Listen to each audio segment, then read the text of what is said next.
नमोऽस्तु गणनाथाय सिद्धिबुद्धियुताय च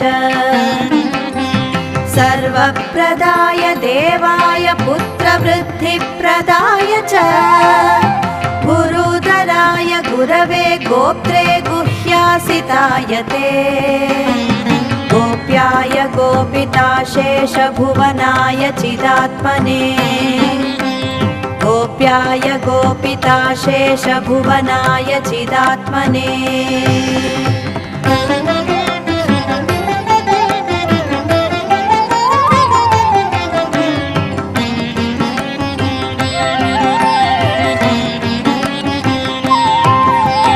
विश्वमूलाय भव्याय विश्वसृष्टिकराय ते